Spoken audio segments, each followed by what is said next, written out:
fantastic. This is GT racing right now. He's got traction, he's got everything outside of both of them! Maloney! Oh, he's taken Anderson! Anderson's up top! Oh my god! Oh. Big crash! Oh my goodness, half the field's gonna get rolled! Section's very close. These guys are want to make their way through the field very quickly. Oh, there we go! Oh no! That's massive! This is it! This is over! I can't believe this! Oh my god! God, what?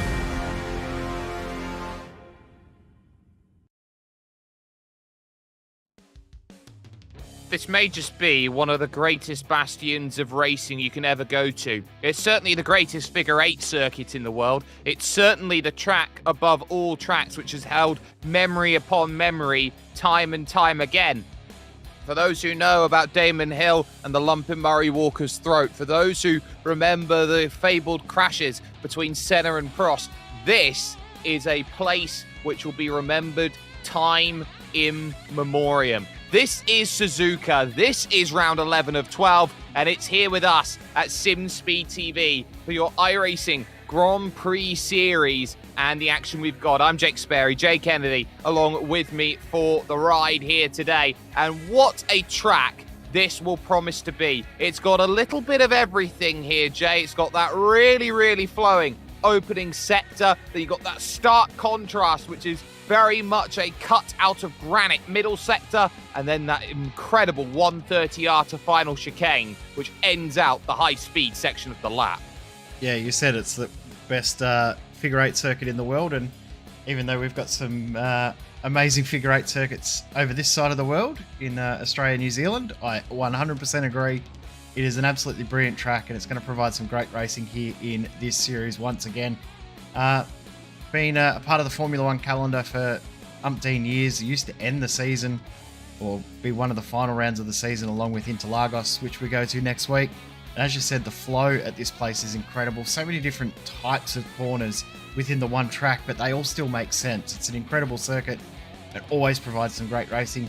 DRS run into the first turn, always incredibly important as well. And we've seen with the Mercedes W12E performances, the car that won the Constructors' Championship in 2021, just how important it is to bring yourself into that tow range. You really do get an amazing charge around this sort of circuit here in Mie Prefecture, Japan. And you can see here, going through that middle sector, is Kalen Chin in the number 3. Hasn't set a time with that opening lap. A number of drivers haven't set a time yet in this 19-car field here today. It's split twice, and it's a really strong strength of field. 4,700 is what you would call knocking on the door of elite numbers out there, and expect strong points from this one. And now into Spoon, he's really got to try and ratchet up the pace through the off-camber left-hander. It's always difficult when you don't get that first flying lap in because you don't have enough battery power to get a full second lap in. So you do compromise your run on that second lap. We're going to see a bit of a fragmented field based on that. You see the top 3 all well and truly clear of the rest of the field. And that secondary group is where we're going to find Kalen Chin in here. Probably going to slip in around about 5th or 6th. Saying that, the second sector is still purpled. And that's an incredible lap considering that's a second run. Yeah. Perfect. 4th position, probably the best that he could do with that lap. Andreas Henkel out there at the moment has got one more lap, and it's a hard cut here in qualifying. You've got 8 minutes to set your times in because we are in closed qualifying positions. Felipe Giro moves up 5th fastest then in the number 5 car, so he's done very well with that lap. But as you can see going through this S section, it's about getting the laps in time. You can see there on the front, just that little bit of scrubbing on the front. It looks like he's flat spotted the tyres ever so slightly as he goes around and looks to challenge up in towards this very important hairpin. Yeah, tough section of track through the hairpin. You always feel like you're not braking late enough, and then all of a sudden you've outbroke yourself. So you've got to be very, very careful going into that and maintaining the momentum through the corner and keeping the speed up through the corner to get this incredible run up to Spoon. Very, very fun corner, underrated corner on this track because there's so many great corners on the track. Spoon's something you don't really talk about in this run along the back straight where the alternate pit lane is, and the most entertaining corner on the track. 130R, didn't look overly committed through that, but that could be that he's just got so much pace and the car under control that it didn't look as fast as it could. I mean, if the car's planted going through, it's not going to feel like much. That's a 125.318 to go third fastest. So second row for Andreas Henkel. We've seen him right up there at the pointy end all throughout this one. That's put everyone then done in qualifying. All 18 drivers, I correct myself, 19 have set themselves a representative lap time. So let us take ourselves then over towards the starting grid and see how everyone is going to be lining up then here today from the Suzuka International Racing course. 26 laps today, 1 change of tyres mandatory, and it is the Hungarian Tamás Simon who lines the car up on pole position. We'll have Oliver Stepanov alongside. He is the champion now confirmed here in this series. All German second row. Andreas Henkel and Marcel Fassbender are third and fourth, with Kalen Chin in fifth and Felipe Giro, the Brazilian, going from sixth position here today. Kent Nielsen and another Brazilian, Victor Auad,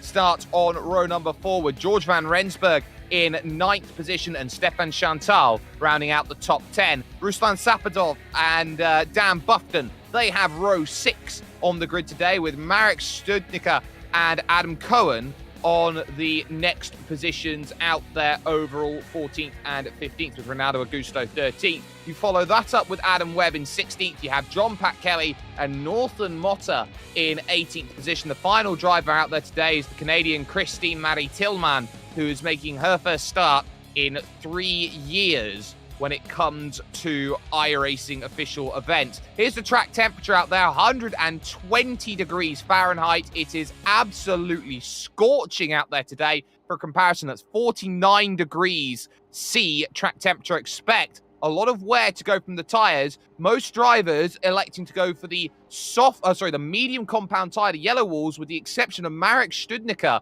who is on the white-walled hard compound tyre at this point in time. So really hot conditions. Do not expect the softs to last very long here today. And of course, we always talk about that run towards turn number 1 out on track. It is such an important first 2 corners which flow into each other. You need to be at your level best to find what's needed. Just waiting for Andreas Henkel, who does grid up then, and we now will take the lights procedure. We'll get 26 laps ready, and the lights will come on, and the light will go out. We are racing here from Suzuka. Henkel really bogs down off of the start. He gets absolutely swarmed as they go towards turn number 1. Stepanov down the inside of Tamás Simon, looking to take the race lead away, and manages it. What a move to start this race, getting it absolutely sorted. There's trouble at the back. Ronaldo Augusto's turned around in the back of the field, so already some drums and a car off as well. That's not Sabatov, but the car that was just there. George van Rensburg with a huge off,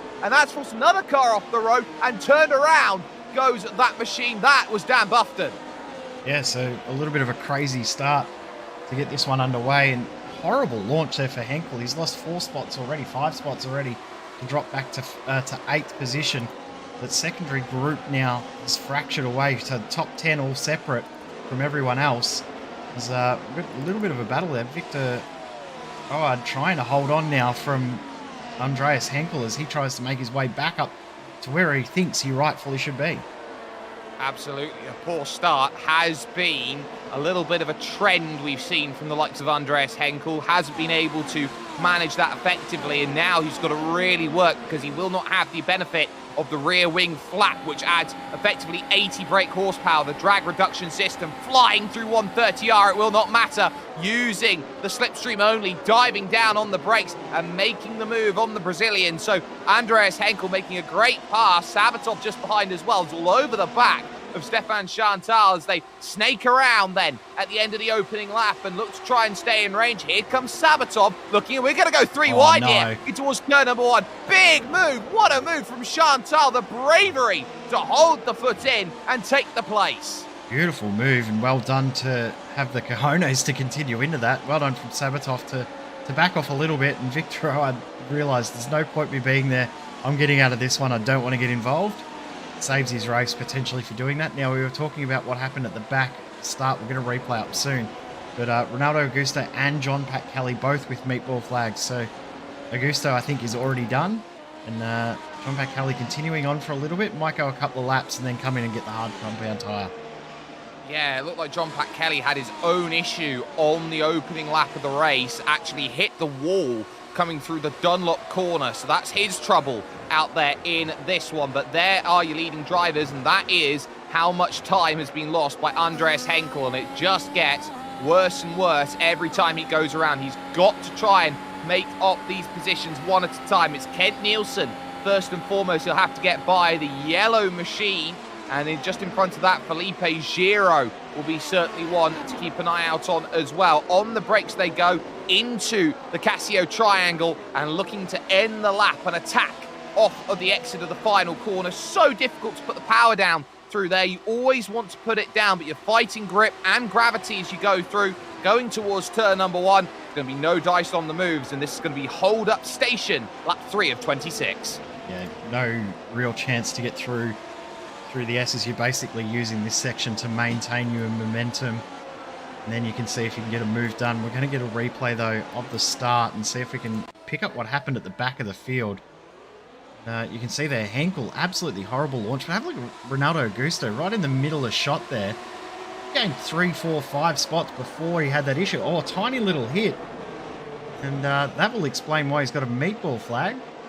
It's a pretty big off, and then we'll see what happened with Buffton here, who we saw take to the grass. There's the car at the bottom of shot there of Van Rensburg, and they're Buffton taking evasive action. I tell you what, that was a pretty messy rejoin, but I don't think you could really do too much. No, this is one of the few circuits as well here, Jay, where you're on the grass and it's not very Tilke-like. There aren't many runoff areas. You can see there's still gravel on the outside of a lot of this track. It's very old school by that comparison, and it makes life very difficult to slow yourself down and stop. And it actually makes itself feel very unique and very different to other Japanese circuits, especially the new one that is coming out to the iRacing service pretty soon in the form of the Fuji Speedway, which is pretty much feeling like it's a car park out there. Here comes a move, though, between 3rd and 4th, almost not going to happen, and Henkel's going to think about it as well. He's not going to get close enough either to Kent Nielsen, so Nielsen holding on, runs a bit wide, though, through turn 1, and now we're going to fight through the S's, and on the wrong side of it, Henkel backs out. Yeah, Henkel with enough pace there to get the move done if there was a tiny little bit more run before that first part of the S's, and then, as we've said already, have to tuck in behind. There's no real passing opportunity once you're in the S's, and he's going to have to work really hard to get this spot from here. This is a great battle, though, and good to watch a fighting Henkel work his way back through the field. We know how fast he is. We've seen throughout other races, but we haven't seen him really work hard for overtakes because he's normally sitting up in the top 3, watching, waiting and anticipating, working at the right time to get a move done. Well, he can't do that in this one. He's really got to push as hard as he can.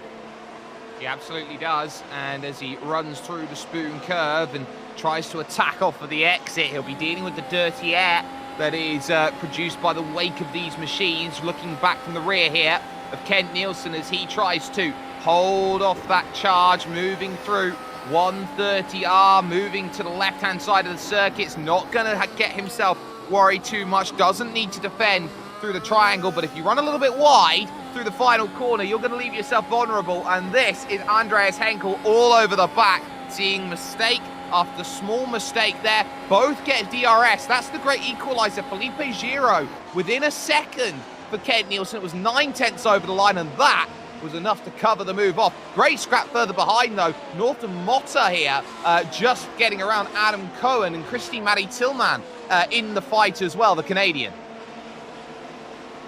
Yeah, and Christine had a great start as well. Was up 7 spots, dropped a couple back now with those 2 cars getting past, and Motta is now up 6 spots as well, our biggest mover in the field.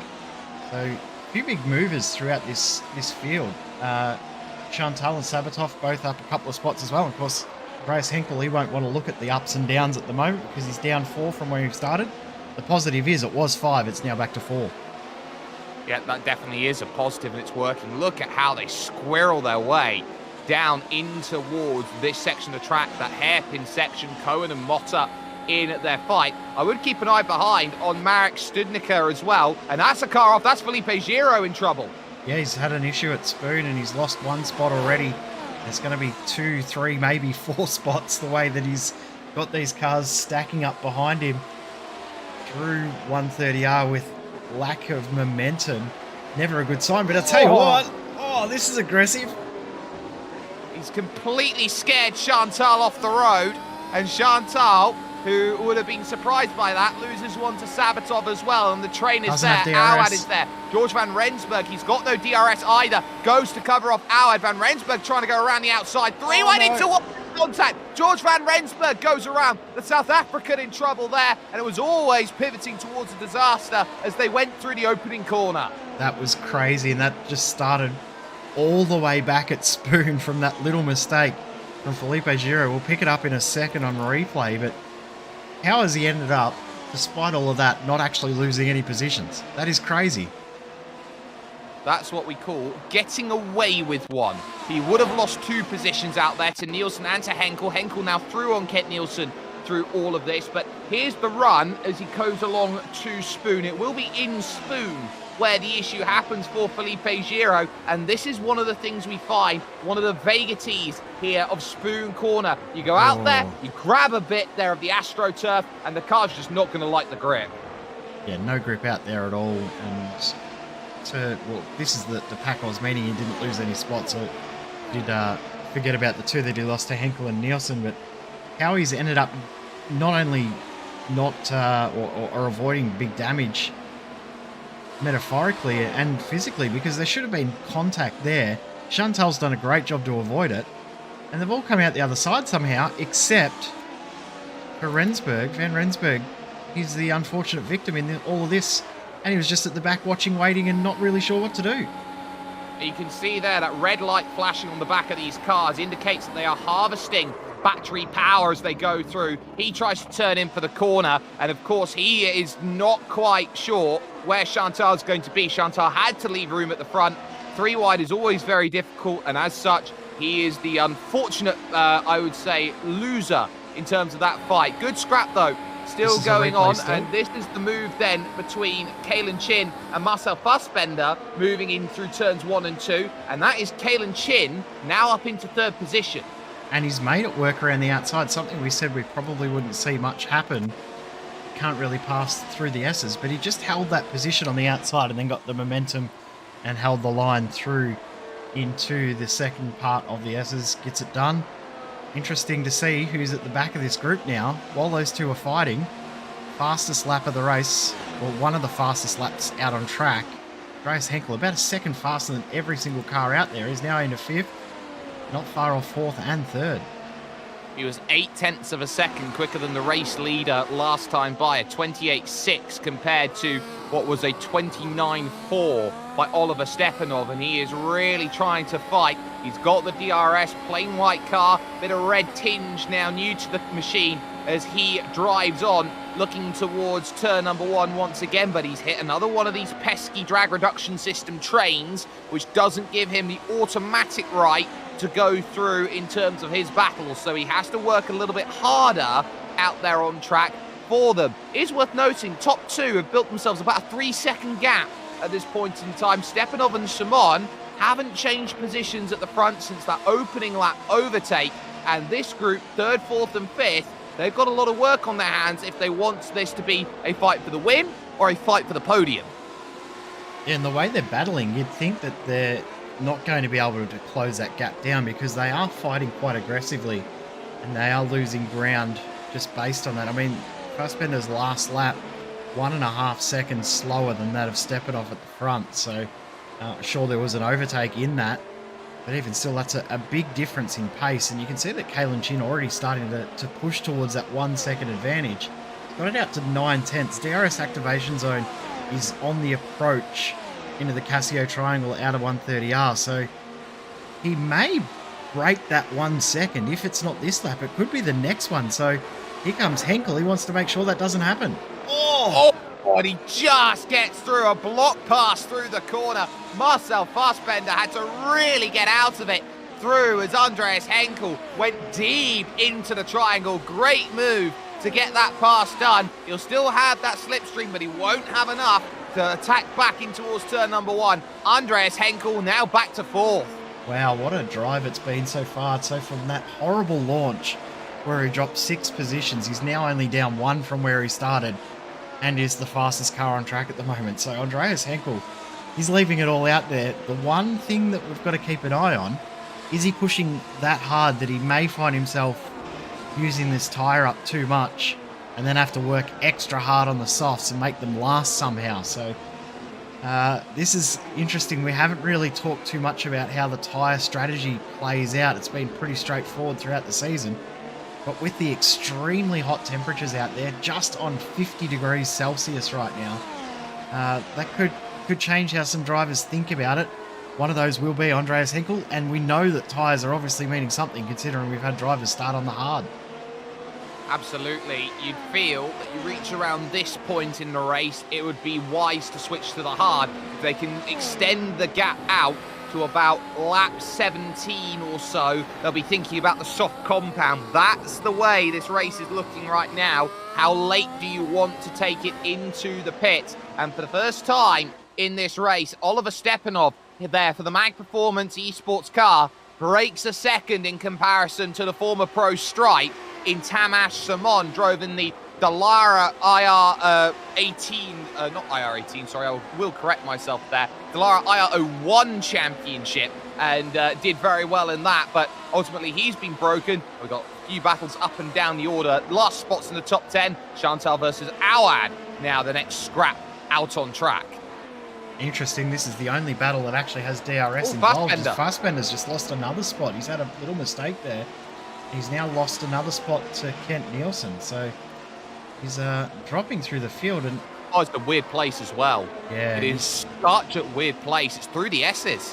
Yeah, he's not looking comfortable. Something doesn't look right in the way he's got his car behaving and car handling at the moment. So through here, just hit the AstroTurf on the inside. There was maybe a bit of grass as well there. Yeah. It was very heavy over the curb, and I think it completely unsettled the balance of the car as he now flies through into Spoon and will now look to try and fight with one Kent Nielsen for what is 5th position at this moment in time. There is Andreas Henkel, car 4 in 4th position, 4th highest iRacing in the field, and he is certainly looking to try and challenge at this stage, get himself against Kalen Chin and attack with everything that he has got. He knows that gap is big, but Kalen Chin doing just enough to stymie any real progress, and now all drivers lapping in a very, very similar bracket in the 22s, and Fassbender trying to get up the inside of Kent Nielsen, but Nielsen with so much confidence in the car and how much he can send into that corner. He's got a lot of good aerodynamic grip in the car. So Fassbender may have burnt the tyres up. That could be something that we haven't considered because his car doesn't look like it's behaving as it should. Has he done something incorrect in starting tyre pressures and hasn't accounted for such a hot track? There's something upsetting Fassbender at the moment in the way that this car's behaving. It's not driving like we would normally see him drive. So there's more to this story here, I think, Sverre. Something's not right in Marcel's car. No, it's not 100 right now. I think that's clear, but you could see there he was definitely harvesting going in towards Spoon, so he's definitely wanting to attack as we've got a bit of a battle for position. It's Adam Cohen going around. Oh, and that's with heavy damage to the front left suspension. He's put it in the wall on the exit of the hairpin, and we see it so many times. Drivers think they can put the power down early off the exit. Yeah, we said at the opener that maintaining momentum and getting your run into Spoon from the exit of the hairpin is so critical, and this has caught the Kiwi out. And I tell you what, that looked like a spin that I would do in a V8 touring car as opposed to a Mercedes F1. Fassbender gets back through from Kent Nielsen into turn 1. And you've got these massive rear contact patches. Those rear tyres are bigger than the front tyres in terms of their profile. So you've got a lot more grip to plant down all the horses. This is a car that's only 930 kilograms in terms of how heavy it is. So it certainly is a car which effectively on its brake horsepower to weight ratio produces about 1,200 horses. So that's a lot of horses that left the stable and straight into that left-hand guardrail. I was going to try and think of a pun, but it's not coming to me. I'll think of something next time you set me up with something like that, Sperry. Interesting that Simon and Stepanov maintain that gap almost identical for the last couple of laps. He as in Thomas Simon, slowly starting to bring it in, but last 2 laps have been almost identical. He's now got the gap back down to 1.1 seconds. It's been at 1.3 for a little bit, so will we actually see Thomas Simon get back in DRS range before the halfway point of this race, before they get into pit stop territory? Interesting to keep an eye on that. Andreas Henkel also was just about at the 1 second bracket at the DRS point, but lost a tiny little bit of ground through 130R, so didn't get the DRS that time by.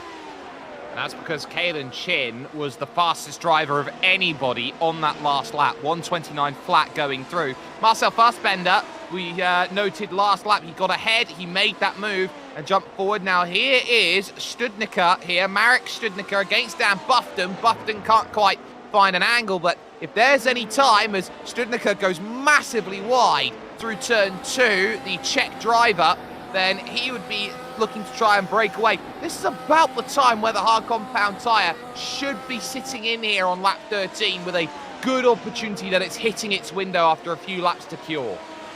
Yeah, this is the point now where there should be the crossover where the hard is better than the medium and definitely better than the soft. So it should be the point now where we start to see Studnicka make some inroads potentially and close that gap down. 5 seconds to the car ahead of Mota, so we'll see if he can close that gap down. But Dan Buffton doing everything he can to try and get back through, get himself up into the top 12. I'll tell you what, he's going to do it the hard way here. Oh, 200R is not a place you want to go too wide. And he thinks about the inside of Spoon. Studnicka around the outside holds the place though. And that was a very, very brave defence by the Czech driver, trying to hold everything into account. Up past the west pits they go, up over the top and looking towards 130R. And it's going to be very clear that it's going to be a case of cannot make the pass just yet. Both drivers saving their energy recovery system for here, and they've got the drag reduction system available. That's one of the things of that attack mode in terms of energy, but that's a mistake from Studnicka. Through is going to go Dan Buffton. One thing you can do in these cars is use your energy recovery system to defend on the straights. Yeah, it can be used as a defense mechanism for sure. We see our first legitimate pit stop, Adam Webb in. It'll be interesting to see what tyres these guys go to, because it could give us an idea on what happens later on in this one. Webb away, Rensburg in, and soft tyres. So 13 laps on softs. Looks like that's the aim here for Adam Webb. And Rensburg looks like he's going for softs as well. He'll be up on the jacks a little bit longer because he needs a new front wing from that incident we saw earlier on. Now, bringing our attention back to this, Sperry, because have a look at the gap right now. It is shrinking. Is it a willy-won't-y situation here? It's a huge gap. It's just on the outskirts of a second. He'll have to pit in and try and work the undercut.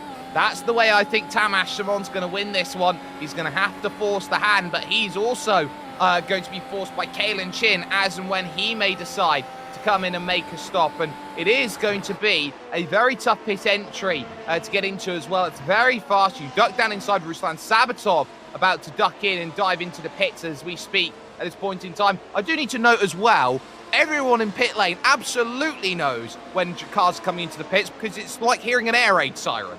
Yeah, it's a very, very weird alarm, the one here at Suzuka. It's very unique, as is the one at Le Mans. Those two, definitely the most unique alarms for pit entrance, best warning signals. Here in Australia, we just use a whistle. Yeah, that is, boring. I wouldn't say boring, I would say budgetary sufficient, I would say. I mean, it works.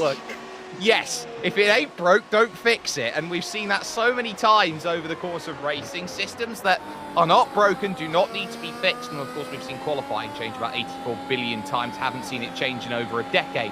but that gap's still 1.1. Stepanov and Simon. Simon is stuck at this very frustrating 1.1, and this is the worst feeling you can have as a Formula style driver in this series. You've got to try and push your way through every bit you can, and this might just be the moment Simon breaks back into a second, because that was a horrible Casio triangle for Oliver Stepanov, who overshot both sections.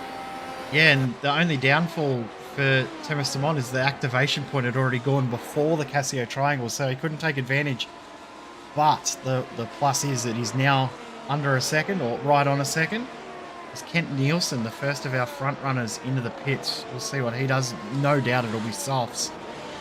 And we've seen him do a decent job on making tyres last, as well as Motor in the background, Buffton in the background. There you go, soft tyres. So here we go. The pit stops at the front will start to happen, as there's been a little mistake there for Stepanov. Yeah, there has. Stidniker as well also in. So Stepanov starting to find the mistakes ever so subtly. And these are small mistakes. It's just pushing a little bit wide through a couple corners, having to really correct a little bit going around. You can see 7th gear moving through in towards the spoon curve. They have 8 gears in these Mercedes W12s, and they'll certainly be looking to try and use all of that hybrid power on this run up the hill over the bridge here just before 130R. This left-hand corner, surprisingly it's called 130R and it's a left-hander, but it is one of the most famous corners, one of the most thrilling corners. Double take just in front by Stepanov going through the corners here, and now in comes Tamas Simon. He realizes he got within a second, and now he can go for that undercut, and Kalen Chin and Andreas Henkel, everyone's going to jump in the pits except your race leader Oliver Stepanov, who's going to have to put the in-lap of his life together. And Kalen Chin's made heaps of ground at pit entry as well. He's gained around about a second on pit entry. Now, I was going to say while you were speaking there, I was thinking if Tamas Simon got DRS, he would have continued for another lap. Didn't get DRS, time to pit. I think that was the smart way to do it. Out comes Simon. Victor Ard there, and a long pit lane transit time for Kalen Chin. He gained heaps of time on entry, but hasn't been able to get away at pit exit. He lost 1.2 seconds. Okay, missed his box. Okay. He didn't miss it long. He didn't miss it short. He missed it right. That is such a weird thing to do, to miss your box right. Effectively, if this was mid-2000s Formula 1, he would have run over the fuel. You don't want to run over the fuel, man. Luckily, there isn't one anymore. It's, that's huge. And as I said, he gained so much time on pit entry. You saw how close he got. So that could have just been a pressure thing from realizing, hey, I've got myself back in this. Tiny little lapse in concentration and focusing on what the job is on track. We'll see what Stepanov does here. I'm sure he's going to pit this lap. He's got no real choice. The other drivers have made him force his hand here. In he comes. Where will the rejoin be? Well, the good news he's got is he's got the cleanest run, or one clean run, coming out of the pit. Simon running through 130R needs to be an absolutely flawless outlap for him at the moment. Victor Awad yet to come in and make a stop as well. He's in the middle of all of this. Kalen Chin will need to get by him as he now dives into the pits. But where is Stepanov? He's coming out of the pits right now. This is going to be close in terms of how they go in towards turn 1 and 2. Simon right there trying to figure a way around the outside, but he's up to speed. He's got to attack now. He's all over him. This is the race with 9 laps remaining here at Suzuka. And of course, DRS will be available for Simon on this lap.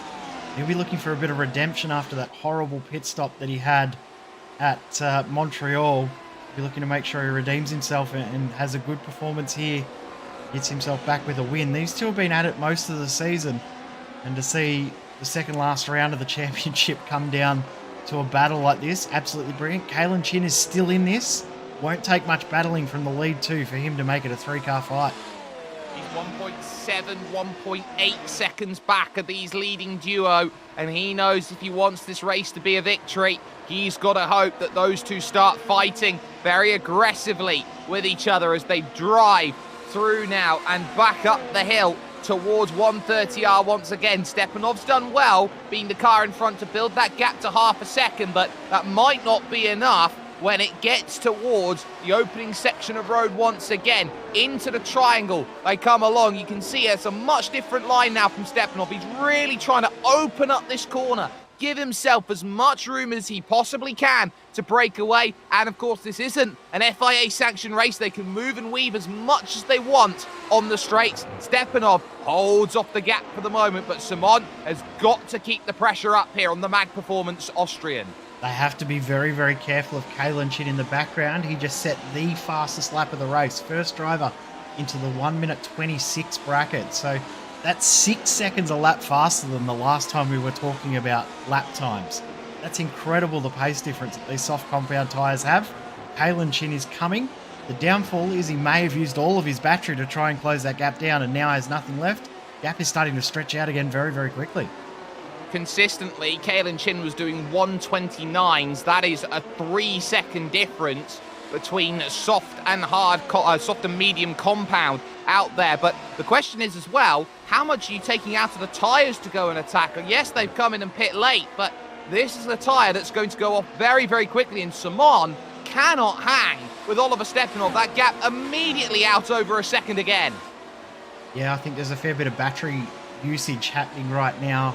Attack mode in for Stepanov and Simon probably needing to harvest some to make sure he's got some to attack with at the end of the race. The other thing I wanted to speak about there too, Sperry, was that Kalen Chin's lap time, that last lap, as I said, the first driver into the 26s, no one even looked close to getting a 26. Oh, actually, I should take that back, because Stepanov just has. Fastest lap for Tamas Simon is officially a 1:28.3. Now, that concerns me because he's done lots of laps in the 1:27 since his pit stop. How many incident points is he getting up to? Is he at risk of overtaking the incident limit and seeing him have to serve a drive-through penalty? I'm wondering if that's why his pace has dropped off a little. 17 instant points. Remember, ladies and gentlemen, this is an iRacing official series. Gets you a drive-through penalty. At 25 incident points, it's a disqualification. I remember there used to be a time where there wasn't such a leniency to 25 incidents, that 17 was a total disqualification, and it really did show that you had to be absolutely perfect in these sorts of races to get yourself to the top. And one of the things I remember most about drivers who were amazing was Martin Kroenke. Martin Kroenke, over the course of an entire World Championship season where he won every race, Jay, had less than 10 instant points for the entire season. Yeah, but he's a machine, he's a freak, and we don't really need to talk about how good Martin Kroenke is because he's in another level, isn't he? But you're right on that, though. Those that are brilliant and those that do well in these sort of series consistently always find themselves on the positive side of those incident counts and the disqualification limits, race control. That's wide there for Simon. But in regards to race control incidents and things like that, they're always on the positive side of those sort of things. They keep themselves out of trouble, maintain consistency, and are quick and do it lap after lap after lap. Yeah, absolutely. And we've seen that lap on lap, just how some drivers are able to really push and get themselves to that place. And with 6 laps to go, Tamas Simon still giving chase. Don't count Andreas Henkel out, though, for the podium. He's only 1.2 seconds back of Kalen Chin, and he is really, really putting on a nice display. All the 7s on his 1:27 on that last lap. Took 3/10 off that last time by, and he would love to get into range and start attacking a driver who pulled away from him at the end of the opening stint.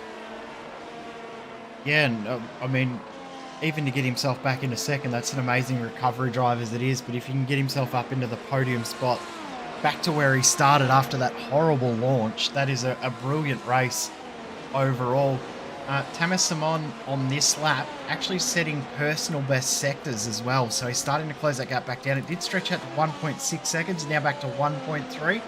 I think this is a little bit of a mental game on battery harvesting at the moment in attack mode. Who can make it work the best and work the longest.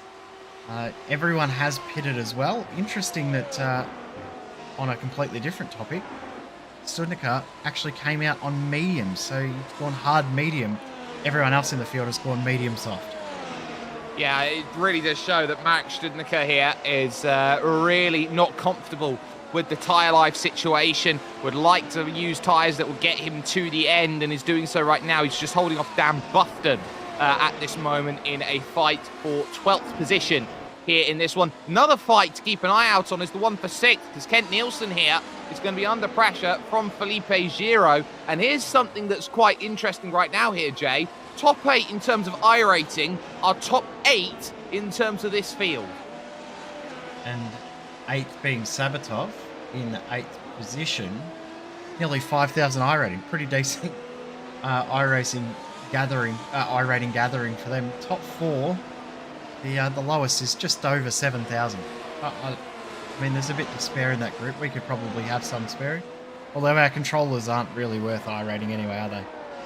No, they're not really. I think they're worth about 4.5 to 5 times as much as us in terms of iRating. Negative. That's how exactly. That's how good they are. So at this point in time, they'll just be looking to try and find their finishes and get exactly what they need out of these final 4 laps remaining at this stage. Giro close at this point in time to Kent Nielsen, but a lot of these drivers now are starting to hit that moment where it is getting difficult on the soft compound, and this is what we see time and again. A heavy degradation tyre around a track which actually is very high wear for what it is in incredibly hot temperatures. This has been a tough battle here today for drivers to make sure that they've got everything they want coming out of this race in terms of putting together a half distance comparatively to an FIA accredited race. This is about 150 kilometers long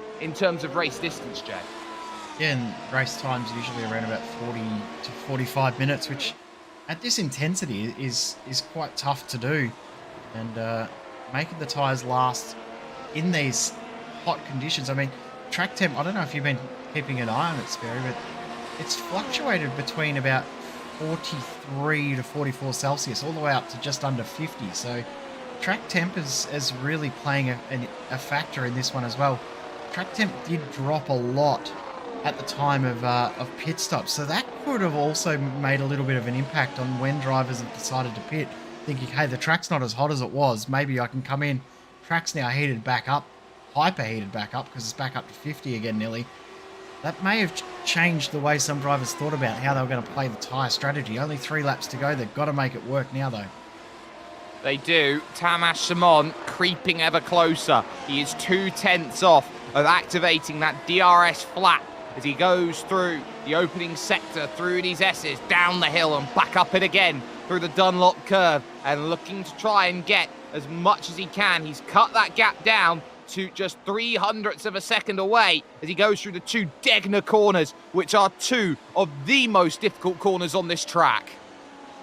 And as it is right now, he's under that 1 second bracket, but by the time they get to the activation point at Casio Triangle, he's only going to have basically 1 more go at it, because if he doesn't get it this lap, he's only got that 1 more chance. On the last lap, the DRS will be useless. Needs to get it within that 1 second now, and I'll tell you what, just got a very, very good run out of Spoon. He might be close enough.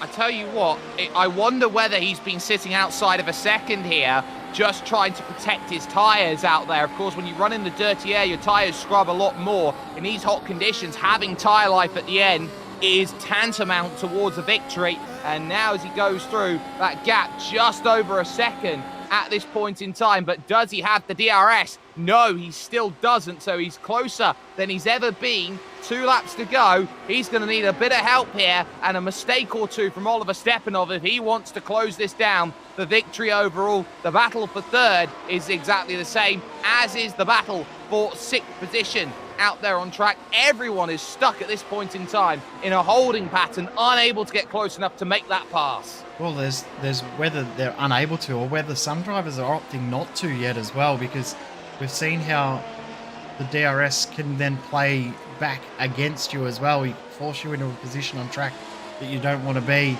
So saving it for as late as you can, not necessarily the worst idea as they come up towards one of my favourite parts of the track. Love this through under the bridge, the run up to the hairpin. Incredible section of track. Pepe Giro hasn't been able to do much since he got in that DRS zone, but we know that Kent Nielsen is very, very good on defence. Now, in saying that, the gap hasn't really stretched down close enough for Giro to get a potential move done. Oh. I'll tell you what, there's going to be a move on here. It was a mistake at Spoon for Oliver Stepanov. He went too deep in towards the first section, double takes through the corner, and he's all over. Huge slide by Tamas Simon. Has he just squandered the one opportunity that he's got? Last lap starts here at Suzuka, and the gap back up to 8/10. Stepanov's been given a huge lifeline. Wow, that's huge for this race. We said it was only going to take one mistake to get him back into it. We got the mistake he wanted, and then potentially threw it all away just from making his own. He was trying to get a little bit too eager to get the pace back into the car. He's still there close enough. He hasn't lost too much ground, but it was momentum that he lost, but he's still within the second. He still is, and now he's got to really work this middle sector here. Oliver Stepanov is over the curbs and trying to run as fast as he possibly can. Tamas Simon, the Hungarian, is looking really good. Someone's had a huge off there, actually, down there at the quote-unquote Kobayashi corner, because you can see the gravel marks there in the gravel trap. But as they charge now down towards Spoon, Stepanov will know not to get bitten twice by this section of road. Gets up over the curb, still being chased by Tamas Simon, who's still not quite there at this point in time. There's no DRS on this backstretch. It's too dangerous on the run towards 130R. But as he charges now, looking to move over, and that Castillo triangle becomes the one place you have to hit the brakes perfectly. Stepanov, who made the pass on lap 1, has had a couple mistakes here and there, but he just holds on to do enough. Champions drive over the line. Stepanov had to pull everything out today. What a drive and brilliant job to hold on to the position. Still on between Nielsen and Giro. Kalen Chin did hold on for the podium spot, and Henkel recovering to fourth. No pass at the end there. And he said before too, we saw a car, or witness marks of a car off the track. That was Dan Buffton on the previous lap. What a race that was. And it's still going on for top 10 spots. Stefan Chantal will hold on to 9th. Victor Ard will hold on for 10th. Wow, what a race that was. That was incredible. It absolutely was. And Oliver Stepanov had to pull every trick in the book out to keep himself in front, because he knew that at that point in time when he ran wide at Spoon with 2 to go, he was a sitting duck come the front stretch. But one small, well, not necessarily small, a huge correction by one that missed Tamas Simon enough there to give him the victory. But you can see how much it means to him. Donuts as he goes around at the section of the track, of course, where the incident with the late Jules Bianchi was such an influential figure. Should have been a Ferrari driver. Definitely did a lot to help Charles Leclerc in terms of his career, and we always remember him every time we go to Suzuka. Let's get confirmation, though, of results here from this wonderful Japanese circuit. And it is Oliver Stepanov who gets the victory sorted. He does so in 38 minutes and 47 seconds, and it was a real slog here today as he had to hold off Tamas Simon in second position. Had to do all the work getting the pass done lap 1. Kalen Chin will move up 2 places today. He will take the podium ahead of Andreas Henkel, who will be getting in some start practice over the course of the weeks to come, as he will be looking at Interlagos a week from today. Marcel Fassbender will finish in 5th. His own spins certainly did not help his proceedings today, with Kent Nielsen finishing 6th, just ahead of Felipe Giro in 7th position. Ruslan Sabatov made good progress today, jumped up 3 spots into 8th place, with 9th belonging to Stefan Chantal, and Victor Awad, the second of the Brazilians today, rounding out the top 10. Northern Motta was your biggest gainer in the field. He gained 7 spots after contact on the opening lap with Reynaldo Augusto, as behind him would finish Marek Studnicka and Adam Webb, 12th and 13th. Dan Buffton would drop back to 14th, with Christine Marie Tillman finishing 15th. Good job for her today.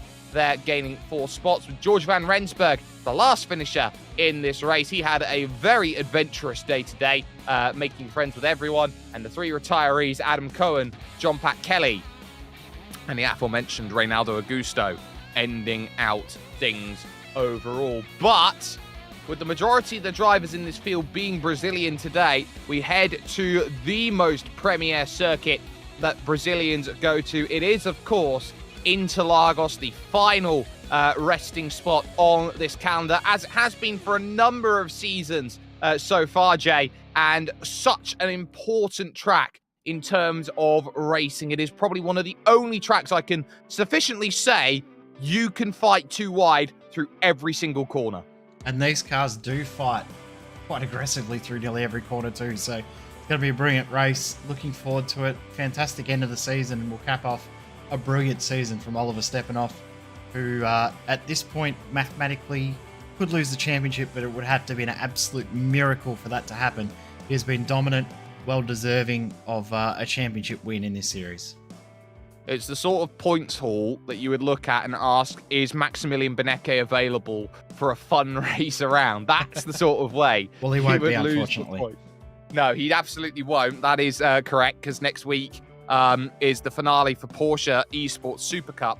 But a massive thanks today to all those who helped get it done. Of course, the iRacing Grand Prix Series and the iRacing Open Wheel community for providing us the ability to cover these fantastic races here on this wonderful, wonderful Saturday night, Sunday morning, where you are in the world. Of course, you have to say a lot of help to the Virtual Racing School, who have been on the replays for us over the course of today. And of course, from the crew here who've been getting it done, Jay Kennedy, cameras and commentary, myself, Jake Sperry. And what a win that is for Oliver Stepanov. It was not easy. It was a tough, tough fight. With a lap and a half to go, he very nearly lost it, but he managed to gather it back up, and it was just enough. One small mistake from Tamas Simon, and the window of opportunity closed firmly shut. We'll see you when we see you next, 1 week from today, and it will be that season finale at Interlagos. We will see you there.